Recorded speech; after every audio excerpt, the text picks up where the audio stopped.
Bonjour, alors bienvenue dans le chapitre numéro 2 de ce programme d'algèbre linéaire, deuxième semestre à l'ENSAM. Chapitre 2 va s'occuper d'espaces vectoriels de dimension finie, où là on va voir un certain nombre de notions assez importantes pour la suite, dont les familles génératrices, les familles libres, les bases et les dimensions.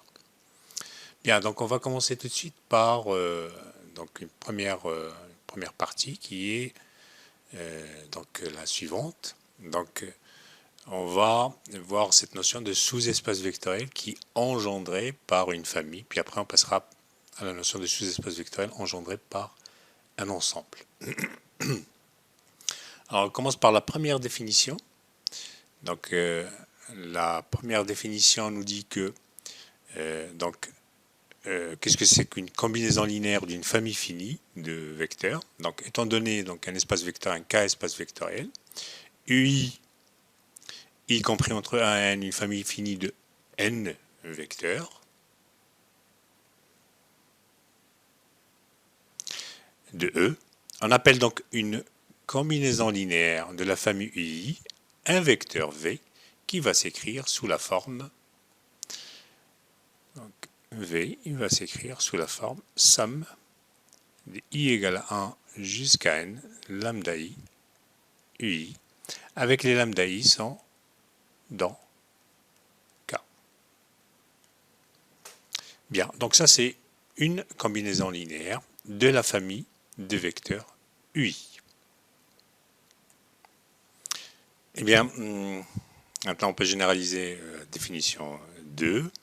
Donc pour une famille quelconque, bon bien sûr il ne s'agit pas de faire une somme infinie, mais on appellera donc si on prend un ensemble d'indices quelconque cette fois, donc quelconque qui n'est pas forcément fini, UI une famille de vecteurs dans E, dans l'espace, dans le cas espace vectoriel, on va dire qu'un V est une combinaison linéaire de vecteurs, cette fois de la famille UI, et bien quand il existe un J, inclus dans I un ensemble d'indices qui est fini, et tel que V est une combinaison linéaire de la sous-famille finie J, qui est donnée par la définition 1. Ça veut dire que V va s'écrire sous la forme de, alors, on va prendre notre couleur, somme sur J appartenant à cette sous-famille d'indices, donc lambda J, Vj.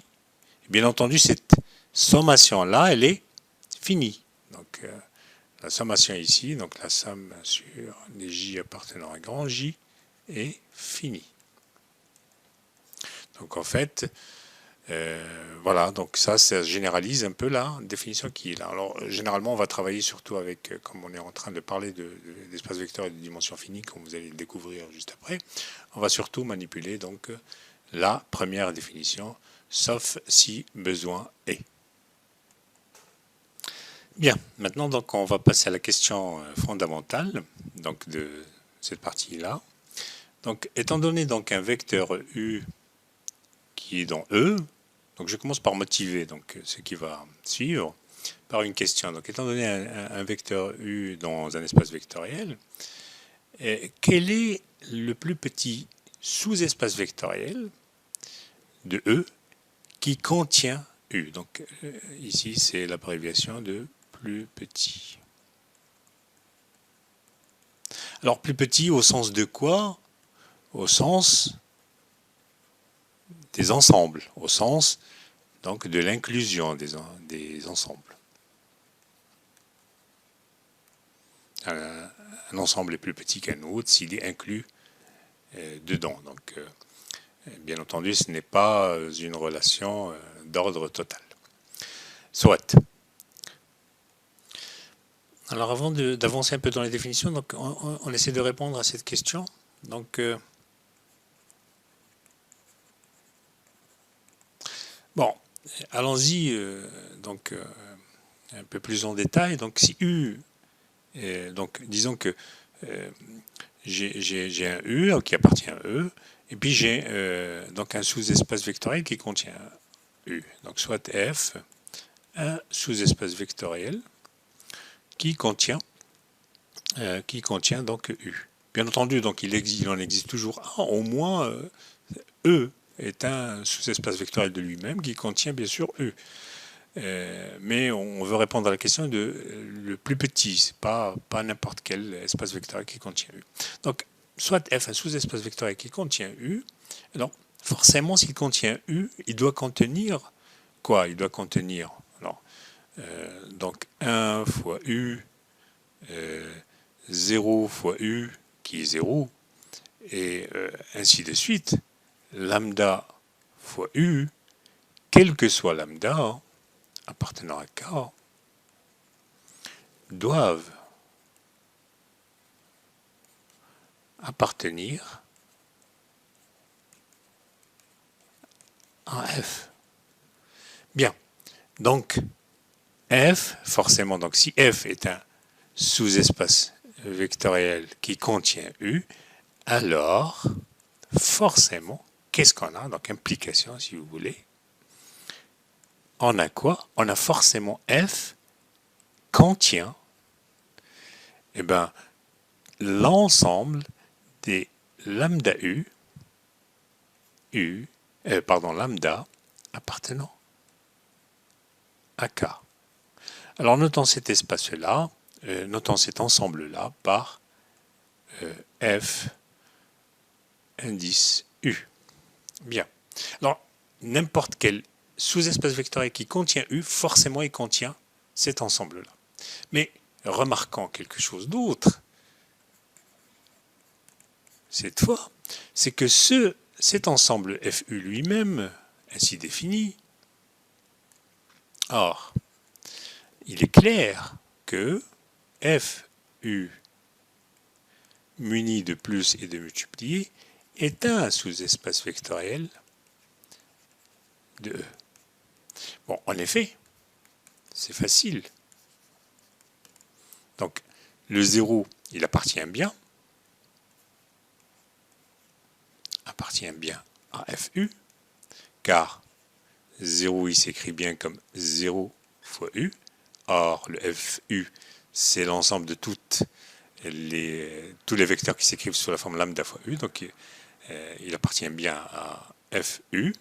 De plus, si je prends un lambda 1 et un lambda, je prends deux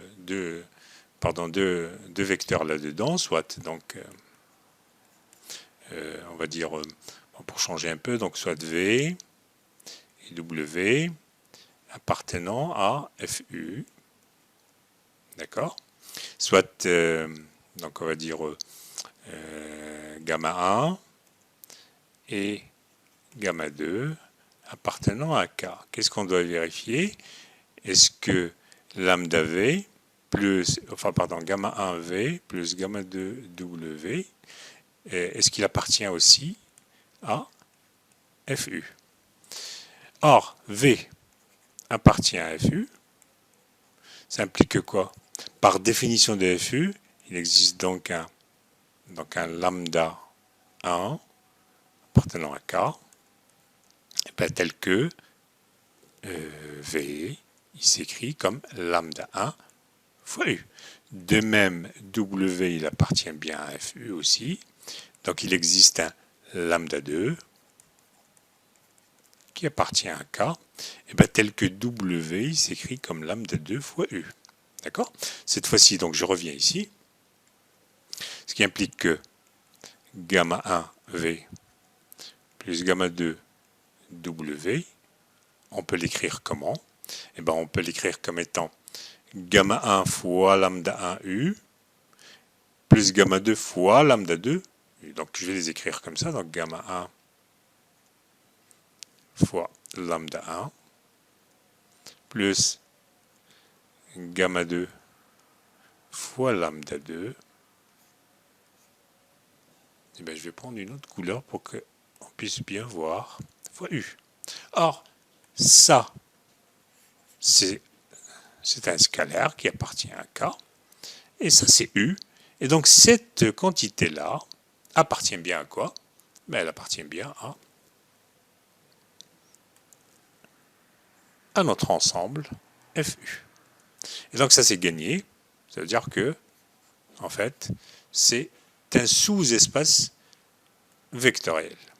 Donc FU est lui-même un sous-espace vectoriel. Alors, donc, résultat des cours, c'est quoi? C'est que si F est un sous-espace vectoriel qui contient U, il doit contenir ce FU-là, et ce FU-là lui-même est un sous-espace vectoriel de E. Ok, alors cet espace-là, en fait, cet espace spécial qui est là, le FU, c'est en fait le sous-espace vectoriel qui est engendré par U. Donc, écrivons-le ici, donc FU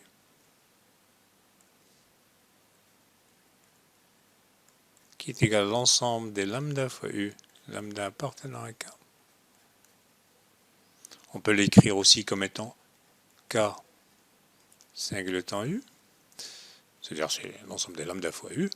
C'est un sous-espace vectoriel, c'est le sous-espace vectoriel engendré par le vecteur U.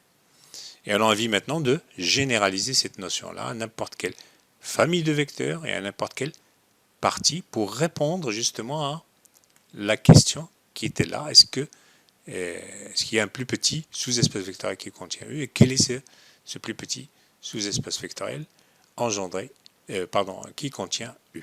Donc notre espace vectoriel qui est là, c'est le candidat numéro 1. Alors justement, c'est l'objet de ce théorème, le premier théorème. Donc étant donné un espace, un K espace vectoriel, étant donné une partie, un sous-ensemble de E quelconque, non vide, alors il existe forcément un plus petit sous-espace vectoriel de E qui contient A.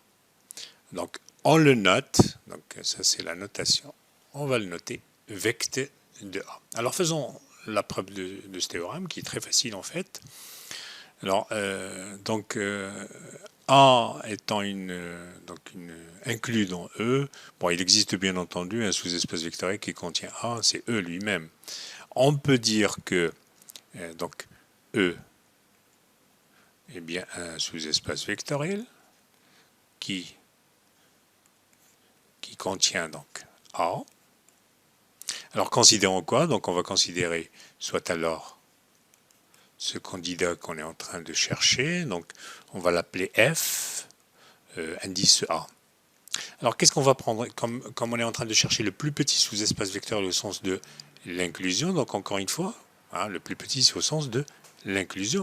Donc qu'est-ce qu'on va prendre? On va prendre l'intersection de tous les sous-espaces vectoriels, l'intersection de tous les F sous-espace vectoriel et F, donc sous-espace vectoriel bien sûr de E, et F quoi contient A.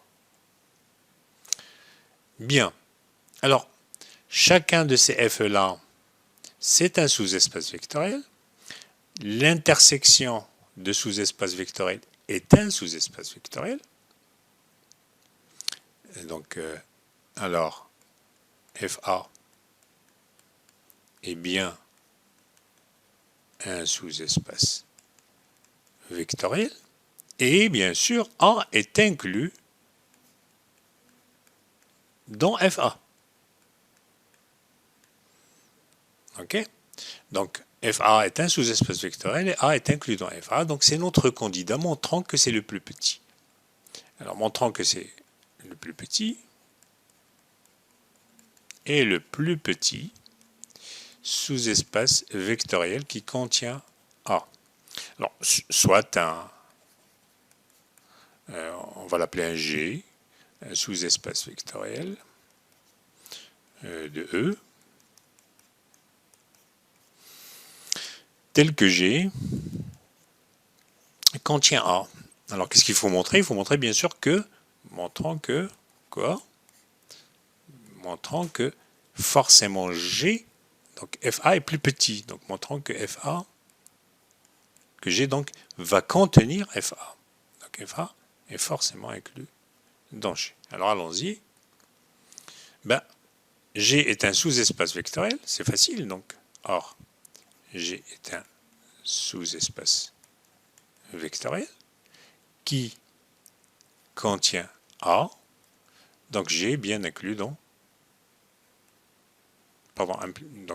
G est bien concerné par cette intersection-là, implique que l'intersection de tous les F sous-espèces vectorielles F contenant A, il est bien entendu inclus dans G. Et donc, notre candidat qui est là, c'est bien un plus petit, c'est le plus petit sous-espèce vectoriel de E qui contient A. Et c'est ce qu'on note, donc vecteur de A.